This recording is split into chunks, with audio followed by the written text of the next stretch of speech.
La caverne d'Ali Baba, deuxième partie. Alors il y a des parties qui sont encore en travaux, c'est loin d'être fini.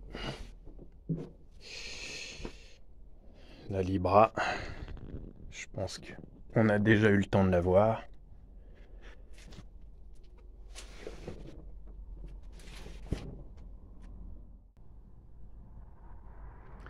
Alors ça c'est une petite partie atelier où je bricole un peu en hiver. C'est à peu près, on va dire à peu près isolé.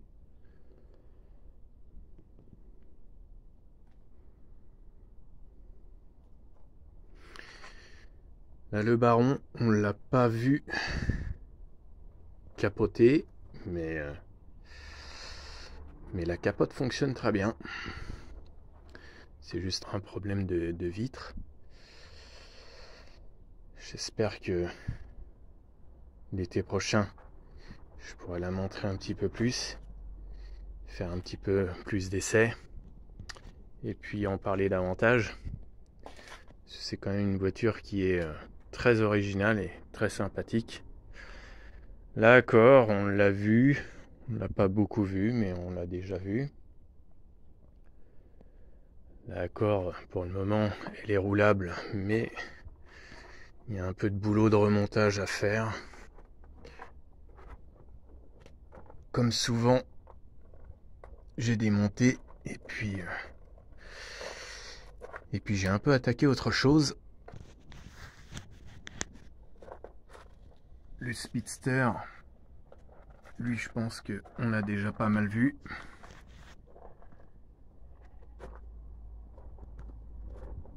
La pétoire, on la verra un peu plus tard.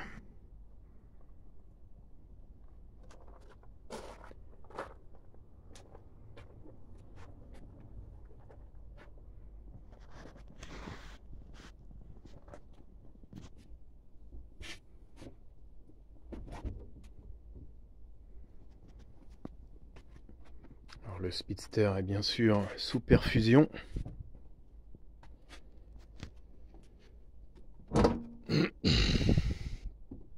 Bon, je vais pouvoir le débrancher. La batterie est chargée. Elle est au taquet.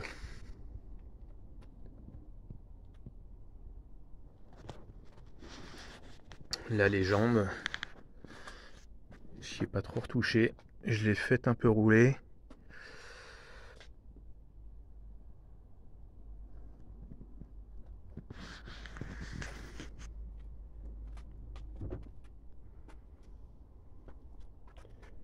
Le MRS, bon, celui-là, je pense que vous avez eu le temps de le voir. Quelques vidéos déjà faites sur cette Toyota.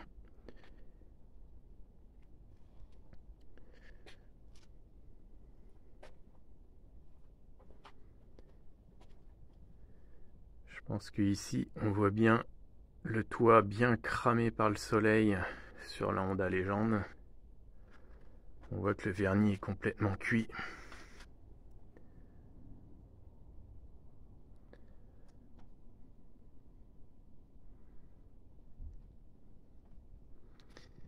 À part le capot avant et puis le toit, dans l'ensemble, la voiture brille à peu près. À peu près parce que la peinture est quand même un peu KO. Il y a des petites rayures, des petits coups de porte, des petites bosses un peu partout. Sinon à l'intérieur, ça n'a pas trop bougé. J'ai toujours le panneau de porte à remonter, mais normalement j'ai plus grand chose à faire.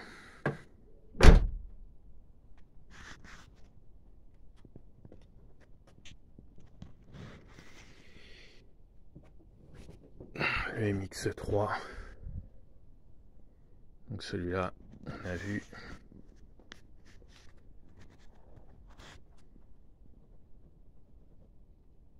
Le Sirocco.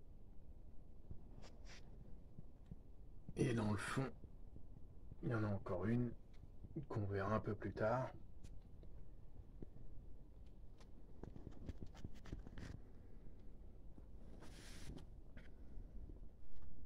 L'histoire de ce feu tricolore, alors je l'ai acheté dans une brocante. Je l'ai acheté 150 €. Il ne fonctionnait pas, bien évidemment. Il était incomplet. La peinture est d'origine. Il est marron. Après, les petites flèches sache est entièrement restaurée. J'ai repeint en noir. Il n'y avait pas le mât. Donc le mât en aluminium, ça c'est un truc que j'ai récupéré et puis que je me suis servi pour assembler de nouveau le feu et le remettre en état. Alors on aperçoit un petit peu les ampoules à l'intérieur. C'est quand même bien foutu, les caches. À l'origine c'était des ampoules magnifiques un peu en spirale qui coûtent je pense une vraie fortune. Elles étaient toutes soit grillées, soit cassées, il n'y a rien qui marchait. Et surtout, il fallait refaire le câblage, donc j'ai refait tout un câblage. Il y a un interrupteur, mais bon, ça commande pas spécialement le feu, ça commande aussi des éclairages actuellement. Donc c'est pas terminé, mais bon. J'ai encore un peu de boulot à ranger les fils proprement. Et donc les ampoules que j'ai installées, c'est des petites ampoules comme ça.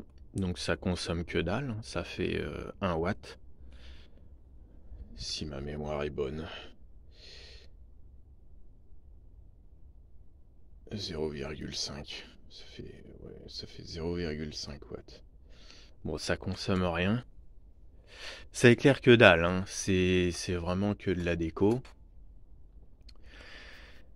Donc j'avais acheté 150 € et j'avais des flèches. Donc j'ai mis les flèches en dessous pour compléter la chose. Le mât en aluminium en valeur ça coûterait une fortune parce que c'est très lourd et il mesure plus de 2 mètres. Mais c'est sûr que si j'avais dû l'acheter il m'aurait coûté très cher. En fourniture j'en ai pas pour grand chose. Bon, l'interrupteur je le compte pas, mais même en câblage il n'y a pas grand chose. C'est vraiment de la main d'œuvre, puisque bon, le feu je l'ai redressé un petit peu, il était un peu tordu par endroits, mais j'ai pas fait grand chose.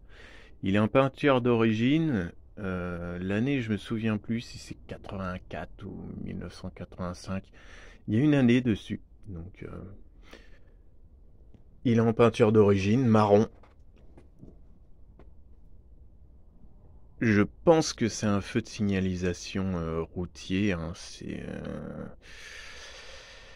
Parce qu'on a toujours des doutes, mais comme en plus il y avait un lot, le brocanteur faisait un lot avec les flèches à ce niveau-là, j'ai pas trop de doutes. Alors je sais pas trop comment fonctionnait le système de couleurs, mais dans les ronds en fait il y avait rien. C'était des ampoules qui semblaient blanches. Alors est-ce qu'il y avait un filtre, il manquait un filtre peut-être, ça je sais pas. Mais en tout cas avec les LED ça marche bien et puis bon, le résultat est plutôt sympa.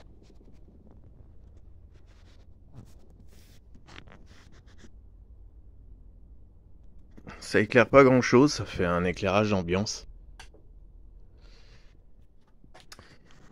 Et celle-ci je pense que vous ne l'avez peut-être pas vraiment vue. Alors que c'était l'une des premières, mais elle était principalement en short. Alors en short, façon de parler, hein. C'est pas en vêtements. Mais j'ai fait principalement des shorts sur celle-ci. Il y a un peu de mécanique à faire.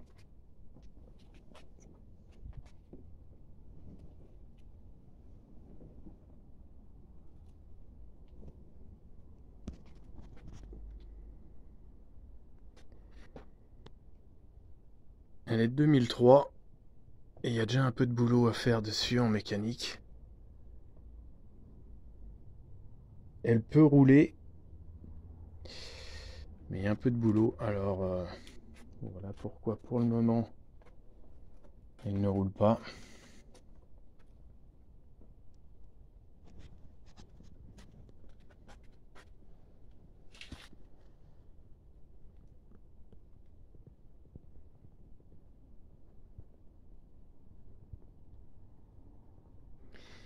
Chrysler Crossfire de 2003, je crois. 2003 ou 2004, je crois que c'est 2003.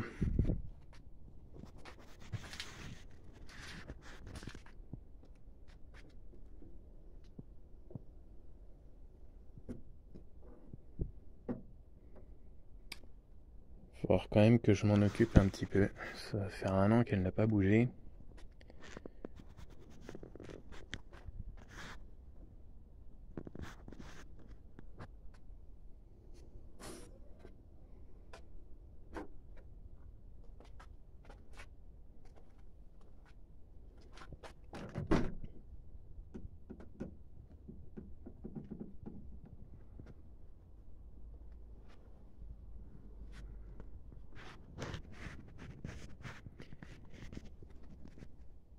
Bon, elle est pas trop squattée par les araignées.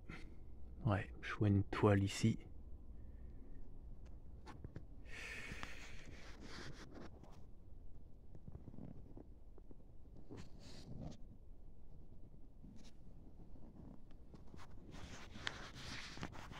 Je sais plus, elle doit avoir à peu près 15 000 km.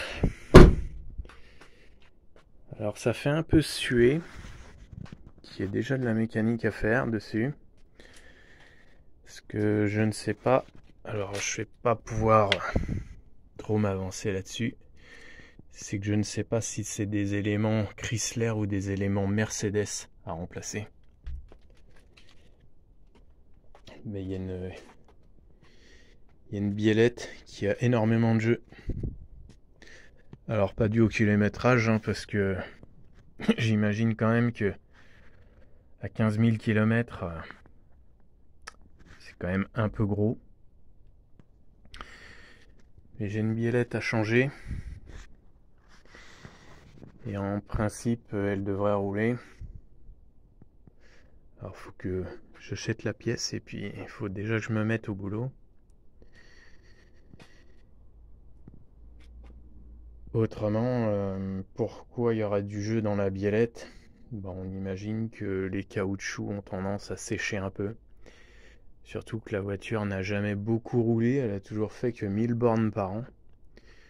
Voiture venant d'un directeur de concession Ferrari. Donc quelqu'un de plus ou moins célèbre si on veut. Elle ne vient pas de France, elle était en Italie. Alors l'état est plutôt rare. Ce que je ne sais pas, c'est si c'était vraiment sa voiture ou la voiture de sa femme. Ça, difficile de savoir. En tout cas, elle roulait quasiment pas.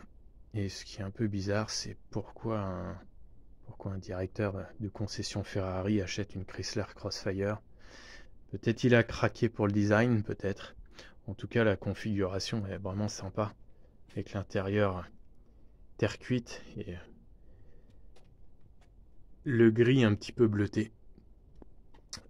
Bon, sinon, toujours du boulot dans le garage. Puisque il y a un peu d'isolation à faire. Là-haut, j'ai pas terminé. Et puis, entre le garage, les vidéos et puis la mécanique, il y a toujours du taf. Donc voilà pour la deuxième partie et il reste encore 2 garages à visiter.